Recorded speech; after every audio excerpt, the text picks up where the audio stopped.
Assalamualaikum warahmatullahi wabarakatuh. Jumpa lagi para pendengar Pelita Ilahi yang dianugerahi kasih sayang ilahi. Di pagi hari yang cerah ini kembali akan disampaikan berkenaan dengan Islam dan isu kontemporer.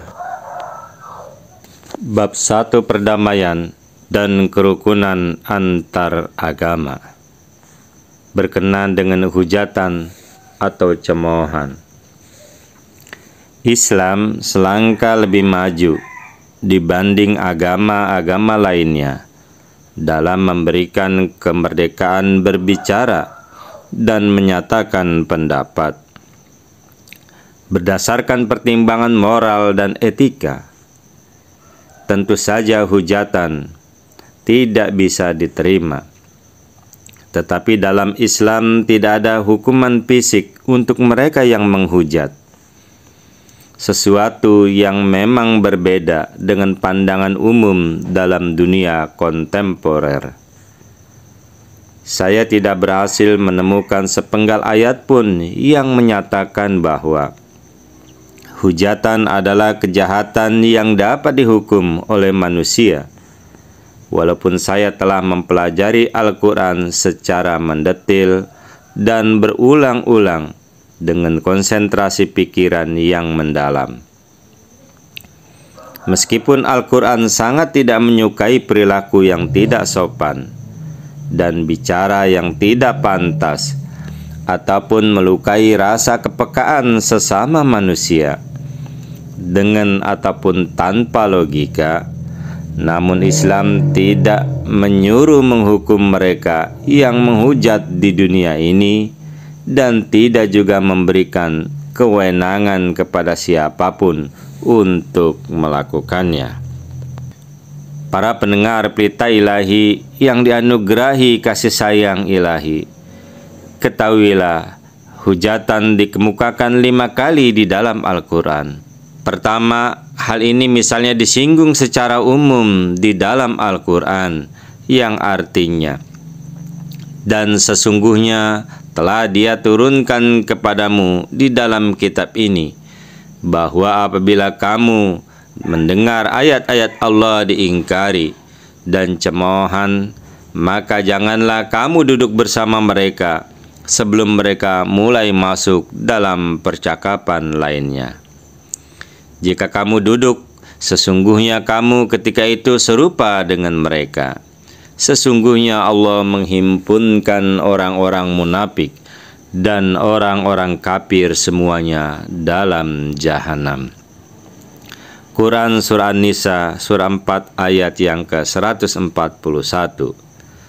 Dan juga dikatakan, dan apabila engkau melihat orang-orang yang sedang sibuk mempercakapkan dengan mengejek ayat-ayat kami, maka menghindarlah dari mereka hingga mereka mempercakapkan hal-hal lain. Dan jika setan menyebabkan engkau lupa, maka setelah ingat, janganlah engkau duduk bersama orang-orang aniaya. Quran Surah Al-An'am Surah 6 ayat yang ke-69. Tidakkah hal demikian merupakan tindak balik? Tidakkah hal demikian merupakan tindak balik yang cantik terhadap keburukan daripada hujatan? Tidak saja Islam melarang menghukum mereka yang menghujat, malah menganjurkan mereka yang tidak suka akan hujatan tersebut untuk menyatakan ketidaksukaannya itu dengan cara meninggalkan kumpulan orang-orang yang sedang mencemoohkan nilai-nilai keagamaan. Tidak ada tindakan yang lebih keras yang disarankan Al-Quran. Bahkan tidak juga ada suruhan mengucilkan mereka yang menghujat itu. Al-Quran menegaskan bahwa boikot yang dilakukan hanya sebatas saat mereka menghujat saja. Yang kedua, hujatan atau cemoohan dikemukakan dalam surah Al-An'am, di mana masalah penghujatan itu dibahas tidak saja berkaitan dengan Tuhan, tetapi juga mengenai berhala, objek imajiner lainnya selain Tuhan. Betapa indahnya ajaran Al-Quran mengenai ini, yaitu dikatakan, dan janganlah kamu mencaci maki apa yang mereka seru dalam doa-doa mereka selain dari Allah, supaya mereka jangan mencaci maki Allah karena permusuhan tanpa pengetahuan. Demikianlah kami tampakkan indah kepada tiap-tiap umat amalan mereka. Kemudian kepada Tuhan merekalah tempat kembali mereka. Lalu Dia akan memberitahukan kepada mereka apa-apa yang telah mereka kerjakan. Quran Surah Al-An'am Surah 6 ayat yang ke-109. Yang dituju oleh ayat ini adalah orang-orang Muslim. Mereka tegas dilarang menghujat, mencemoohkan berhala dan dewa-dewa sembahan umat lain. Ditegaskan juga jika umat Muslim melakukannya, maka hal itu akan berakibat tindak balasan mereka dalam bentuk hujatan terhadap Tuhan. Dalam diskusi hipotetis mengenai hujatan terhadap Tuhan ataupun berhala di atas, tidak ada disinggung mengenai hukum fisik yang harus dikenakan. Inti ajaran tersebut penuh dengan kebijaksanaan yang mendalam. Bila seseorang melakukan pelanggaran terhadap kepekaan agama orang lain, mereka berhak membalas balik dengan tidak melihat kepercayaan ataupun benar salahnya mereka. Tidak juga kita diizinkan membalas dengan cara yang lainnya. Para pendengar Pelita Ilahi yang dianugerahi kasih sayang ilahi, kesimpulan yang dapat ditarik adalah serangan spiritual hanya boleh dibalas dengan cara spiritual juga, sebagaimana serangan fisik dibalas dengan fisik juga, tetapi tanpa melampaui batas. Yang ketiga, hujatan yang berkaitan dengan Nabi Isa alaihissalam dan Siti Maryam dikemukakan di dalam Al-Quran sebagai berikut, yang artinya, dan juga disebabkan keingkaran mereka dan ucapan mereka terhadap Maryam berupa tuduhan palsu yang sangat besar. Quran Surah An-Nisa Surah 4 ayat yang ke-157. Ayat ini menjelaskan sikap historis umat Yahudi terhadap eksistensi Nabi Isa alaihissalam. Menurut ayat ini dikemukakan bahwa umat Yahudi melakukan kesalahan besar dengan menghujat Maryam sebagai tidak suci dan menganggap Nabi Isa alaihissalam sebagai anak haram. Kata-kata bahasa Arab buhtanan azima yang diterjemahkan sebagai tuduhan palsu yang sangat besar menggambarkan celaan yang amat keras terhadap umat Yahudi. Namun ajaibnya, tidak ada saran juga untuk memberikan hukuman fisik.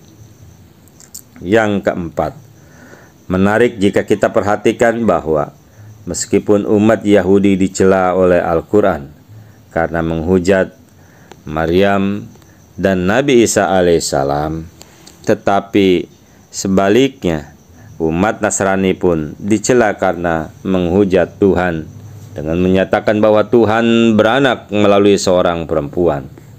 Dalam ayat berikut telah digambarkan bahwa hujatan tersebut sangat luar biasa, namun tetap tidak ada juga ancaman hukuman fisik mengenai hal ini, dan tidak juga ada pendelegasian kewenangan kepada manusia manapun untuk menghukum hujatan terhadap Tuhan, yakni dikatakan mereka tidak memiliki ilmu mengenainya, dan tidak pula nenek moyangnya, dan tidak pula nenek moyang mereka memiliki. Alangkah dahsyatnya bahaya perkataan yang keluar dari mulut mereka. Mereka tidak ucapkan selain dusta belaka. Quran Surah Al-Kahfi ayat Surah 18 ayat yang ke-6. Yang kelima, dan yang terakhir adalah yang saya anggap area yang paling peka. Umat muslim sekarang ini lebih peka pada hujatan terhadap Nabi Muhammad Rasulullah Shallallahu Alaihi Wasallam dibanding hujatan terhadap yang lainnya, bahkan terhadap Tuhan sendiri. Pernah ada kejadian hujatan yang demikian serius sehingga Al-Quran pun juga mencatatnya, yaitu yang berkaitan dengan Abdullah bin Ubay bin Salul yang dalam sejarah Islam dikenal sebagai raja kaum munafik. Suatu ketika selepas pulang dari suatu ekspedisi, Abdullah bin Ubay menyatakan di hadapan orang banyak bahwa begitu mereka tiba kembali di Madinah, wujud yang paling suci, yaitu Nabi Muhammad Rasulullah SAW, akan mengusir orang-orang Madinah yang paling hina. Mereka berkata, jika kita kembali ke Madinah, tentulah orang yang paling mulia akan mengeluarkan orang yang paling hina dari situ. Padahal kemuliaan hakiki itu kepunyaan Allah Ta'ala dan Rasul-Nya dan orang-orang mukmin. Akan tetapi orang-orang munafik itu tidak mengetahui. Yakni terdapat di dalam Quran surah Al-Munafikun surah 62 ayat yang ke-9. Jadi semua orang pada waktu itu memahami cemoohan tersembunyi yang dilemparkan ke arah Nabi besar Muhammad Rasulullah SAW mendidih darah mereka, sehingga jika diizinkan pastilah Abdullah bin Ubay mereka rajam dengan pedang. Menurut catatan sejarah saat itu dikemukakan bahwa amarah orang sedemikian tingginya sehingga bahkan putra Abdullah bin Ubay sendiri menghadap Rasulullah Shallallahu Alaihi Wasallam meminta izin guna membunuh bapaknya dengan tangannya sendiri. Putranya itu mengemukakan alasan jika orang lain yang membunuh bapaknya, ia malah mungkin akan membalas dendam terhadap pelaku tersebut. Sepanjang sejarahnya, bangsa Arab terbiasa melakukan balas dendam atas ejekan yang dilontarkan pada mereka atau keluarganya tanpa melihat besar kecilnya cemoohan itu. Tradisi itulah yang dimaksudkan oleh putra tersebut. Namun Rasulullah SAW tidak mengabulkan permintaannya dan juga tidak memperkenankan yang lainnya untuk menghukum si munafik Abdullah bin Ubay tersebut dengan cara apapun. Hal ini telah diriwayatkan oleh Ibnu Ishaq di dalam Al-Siratun Nabawiyah, Ibnu Hasim bab 3 halaman 155. Sekembalinya Abdullah bin Ubay ke Madinah, ia hidup damai sampai akhir hayatnya. Ketika ia kemudian meninggal secara wajar, betapa terkejutnya orang-orang ketika Rasulullah SAW memberikan baju beliau sendiri kepada putra beliau, yaitu Abdullah tadi, untuk digunakan sebagai kapan. Sepertinya ini menggambarkan suatu tindakan pemberkatan. Para sahabat pun terlihat ingin sekali menukarkan baju itu dari putra Abdullah dengan segala kekayaan miliknya. Bahkan yang lebih mengejutkan lagi adalah Rasulullah SAW mengimami sholat jenazah yang bersangkutan. Tindakan beliau tersebut sangat mengacaukan pikiran para sahabat yang tidak dapat memaafkan kelakuan Abdullah. Baru pada zaman Khalifah Umar radhiyallahu anhu dijelaskan ketidaksukaan mereka itu. Yakni diriwayatkan bahwa ketika Rasulullah SAW sedang berjalan ke pemakaman, Hajat Umar radhiyallahu anhu maju dan berdiri di hadapan beliau dan memohon agar beliau mengubah keputusannya. Hajat Umar radhiyallahu anhu mengingatkan beliau akan ayat-ayat Al-Quran mengenai beberapa orang munafik, di mana dikatakan bahwa bantuan doa Rasulullah SAW pun tidak akan dapat menolong walaupun didoakan sampai 70 kali. Angka 70 itu jangan diartikan secara harfiah, karena menurut kebiasaan bahasa Arab, hal itu hanya menggambarkan suatu jumlah yang besar saja. Namun Rasulullah SAW hanya tersenyum dan berujar, "Menepilah Umar, aku lebih mengetahui. Kalau Tuhan tidak mau mengampuninya, meski aku mendoakan 70 kali, maka aku akan tetap memintakan pengampunannya lebih dari 70 kali." Rasulullah SAW kemudian mengimami sholat jenazah tersebut. Hal ini terdapat di dalam Bukhari, jilid 2 kitab Al-Janaiz, halaman 121. Para pendengar Pelita Ilahi yang dianugerahi kasih sayang ilahi, apa yang dilakukan Nabi Muhammad Sallallahu Alaihi Wasallam tersebut merupakan teguran bagi mereka yang berteriak-teriak menuntut kematian si penghujat yang telah berani mencemoohkan Rasulullah Sallallahu Alaihi Wasallam. Agama yang demikian itu tentunya berhak dikatakan dapat menciptakan perdamaian antara agama.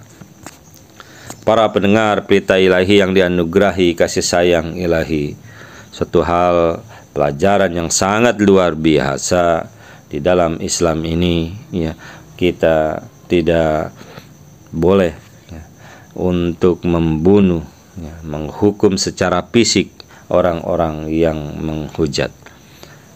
Semoga Allah Subhanahu wa Ta'ala memberikan karunia untuk kita dapat mengamalkannya. Allahumma amin. Assalamualaikum warahmatullahi wabarakatuh.